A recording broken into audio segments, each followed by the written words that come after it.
Assalamualaikum warahmatullahi wabarakatuh. Kami dari kelompok 6 Big Data Analytic kelas B akan menjelaskan proyek kami tentang analisis prediktif pemberian PMT berdasarkan status gizi balita di Posyandu Gladiol 6 Jombang. Latar belakang dari proyek kami adalah adanya ketidakseimbangan antara kebutuhan nutrisi dan asupan nutrisi yang diterima oleh balita dapat menyebabkan terganggunya tumbuh kembang balita. Oleh karena itu, pentingnya pemberian makanan tambahan atau PMT untuk balita dengan status gizi di bawah normal. Oleh karena itu, proyek ini bertujuan untuk memprediksi balita yang status gizinya di bawah normal sehingga berhak mendapatkan PMT untuk meningkatkan dan mencukupi kebutuhan gizi balita tersebut. Data yang kami gunakan berasal dari data Posyandu bulan Mei di Posyandu Gladiol 6 dengan jumlah sasaran 90 balita. Data tersebut berisi nama lengkap, umur dalam bulan, jenis kelamin, berat badan, tinggi badan, status tikar, dan status gizi anak yang telah diolah dari KMS atau Kartu Menuju Sehat oleh kader Posyandu. Selain itu, kami juga menggunakan data yang telah diolah dari aplikasi WHO Anthroplus untuk menghitung status gizi menggunakan data antropometri seperti umur, berat badan, dan tinggi badan sehingga tidak perlu dilakukan perhitungan manual untuk penilaian status gizi. Setelah itu, untuk menggabungkan kedua data tersebut, kami menggunakan Power Query untuk mengekstraksi data serta mengagregasi dan representasi data menggunakan ID. Sebelum itu, kami akan mengubah beberapa tipe data yang kurang sesuai seperti survey date, change type, diganti dengan date.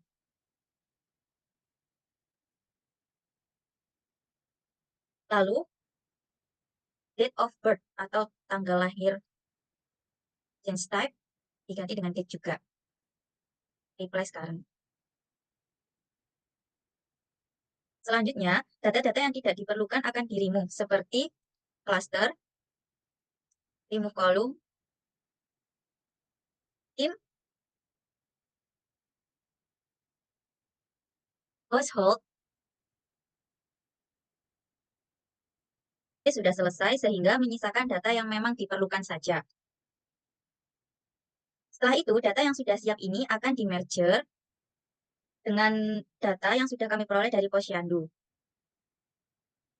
Sebelum itu untuk memudahkan merger, kita rename dulu tabel 1.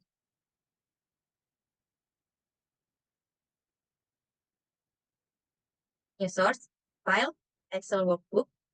Lalu kita cari data yang akan di-merger. Import.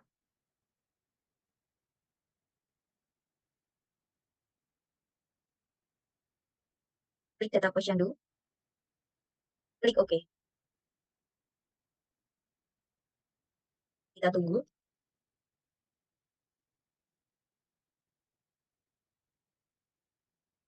Nah, data sudah ke-import. Lalu untuk mergernya sendiri, klik di score tadi. Klik Combine Merger Query.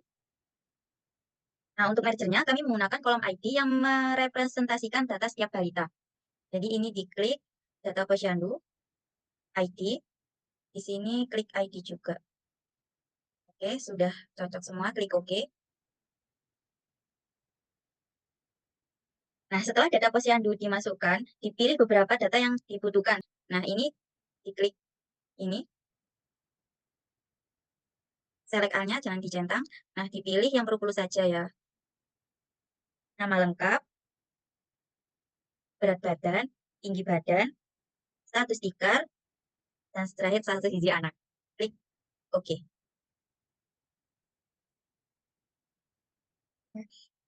Kemudian, untuk memprediksi balita mana yang harus diberikan PMT, kami menggunakan add column, conditional column,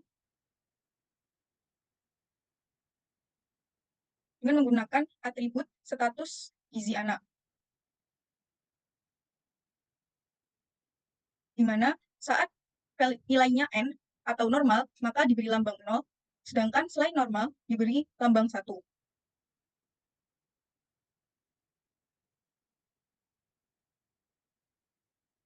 Setelah ini, data bisa di-load dan siap digunakan untuk predictive analytics. Jika kita ingin membuat visualisasi data, kita bisa membuat pivot chart dengan metode yang sudah diberikan oleh Excel. Nah, kita pilih new worksheet karena kita belum punya sheet baru khusus untuk pivot chart. Yang pertama, kita bisa memasukkan gender sebagai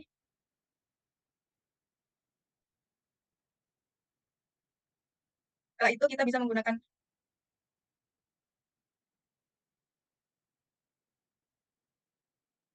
Setelah itu kita bisa menggunakan nama lengkap dengan statusnya on atau hitungan. Nah, di sini dapat dilihat untuk gender perempuan ada 40 anak, sedangkan untuk laki-laki ada 50. Nah, jika kita ingin membuat visualisasi data dengan menggunakan chart, kita bisa sini dan bisa memilih.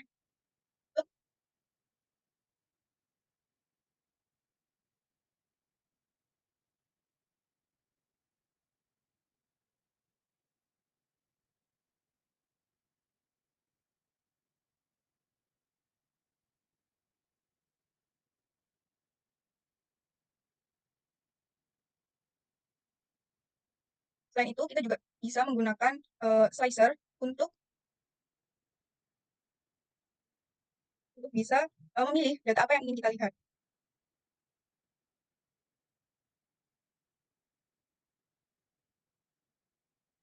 Nah, saat kita menekan opsi female, maka yang keluar adalah jumlah dari perempuan itu sendiri. Dan begitu untuk seterusnya. Oke, kemudian kita sampai pada prediktif analitik dengan menggunakan aplikasi RapidMiner. Nah, langkah yang pertama kita lakukan adalah import data dari data Excel yang sudah kita olah tadi. Klik import data di My Computer. Kita cari data tadi tersimpan di mana. Sini. Klik next.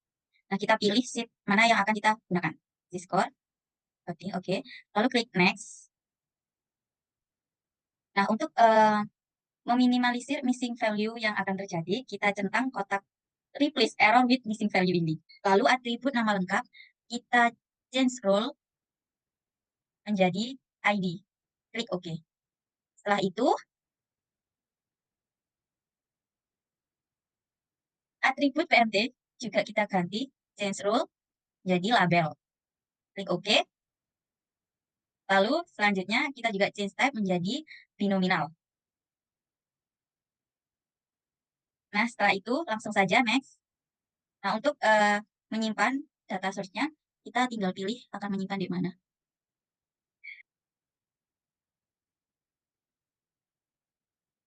Lalu finish. Kita tunggu. Nah, data sudah siap untuk diprediksi. Baik, langkah selanjutnya setelah data terimport, kita bisa menarik data tersebut untuk menjadikan input dalam proses prediksi kali ini. Dari sini kita tarik ke sini.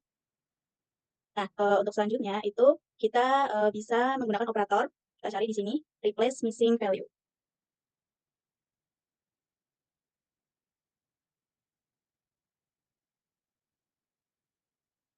Ini kita tarik ke sini. Nah, replace missing value ini digunakan untuk mengantisipasi data yang hilang. Kita sambungkan dari retrieve data ke replace missing value-nya. Langkah selanjutnya, kita menggunakan operator select attribute. Kita tarik. Untuk memilih atribut yang akan digunakan dalam proses analisis ini. Ini kita sambungkan. Lalu di bagian sini, kita pilih yang subset. Kita select atributnya. Yang pertama kita pilih adalah age, class, IP, S, nama lengkap, TMT, TB, bus, kemudian di apply. Proses ketiga adalah split data. Split data ini digunakan untuk memisahkan data training dan data testing. Ini kita sambungkan dulu. Lalu di sini edit number-nya. Untuk rasionya, kita menggunakan rasio 6:4.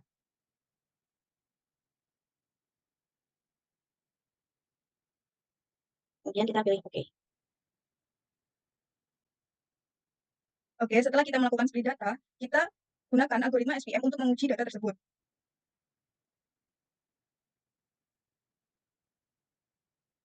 Nah, di sini, di SVM kita masukkan dari split data ke training, kemudian mod dari SVM kita sambungkan ke result.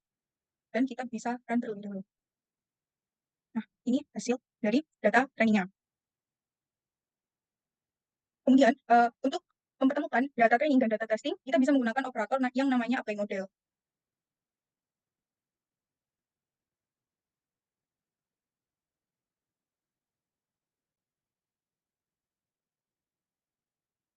di apply model ini kita masukkan data training dari SPM dan juga data testing yang 40% itu dari split data.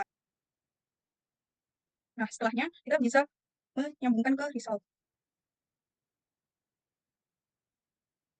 Dan kita bisa run.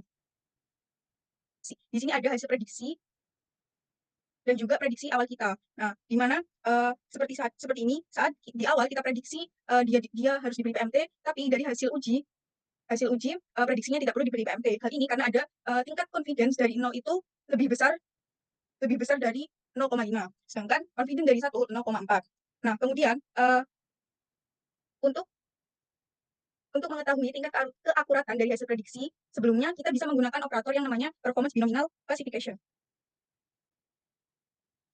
Nah, di sini kita sambungkan dari apply model lab ke lab.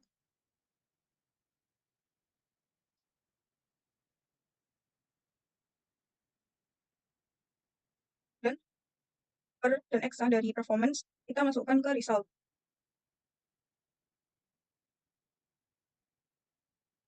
Nah, selanjutnya kita bisa run. Nah, di sini kita dapat performance vector dari algoritma SVM tadi. Nah, di mana saat kita memprediksi 0 berarti kita prediksi tidak perlu diberi PMT.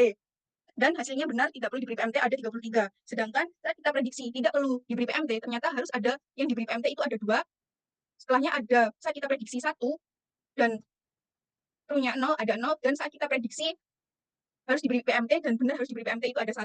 Nanti tingkat keakuratan dari algoritma SVM ini ada 94,44%. Kemudian kita juga bisa menguji dengan algoritma lain seperti KNN. Sebelum itu kita bisa menggunakan operator yang namanya multiply. Nah, ini untuk agar data training dan testing itu bisa digunakan untuk 2 algoritma yang berbeda. Nah, jadi split data dari ini dimasukin ke multiply dulu. Kemudian kita masukin lagi multiply. Nah, di sini di awal kita bisa menamai dengan multiply 60% atau yang menjadi data training. Setelahnya yang kedua ini multiply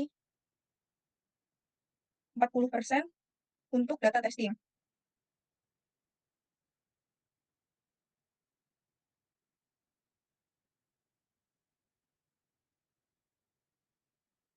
Nah, split datanya ini yang satu dimasukin ke multiply 40%.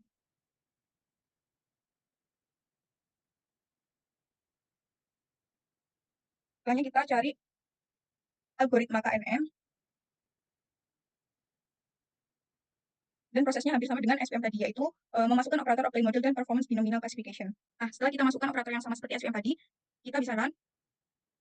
Nah, kita bisa dapatkan performance vector yang pertama ini dari SVM dan yang kedua ini dari KNN. Nah, di sini tingkat akurasinya itu beda, di mana di SVM tadi akurasinya 94,44%, di KNN akurasinya lebih rendah 91,67%. Hal ini terjadi karena di KNN ada yang diprediksi tidak perlu diberi PMT, tapi ternyata perlu diberi PMT ada 3. Sedangkan kalau di performance SVM saat yang diprediksi tidak diberi PMT itu 0 dan yang benar dan ternyata perlu PMT itu 2. Jadi lebih akurat dengan algoritma SVM.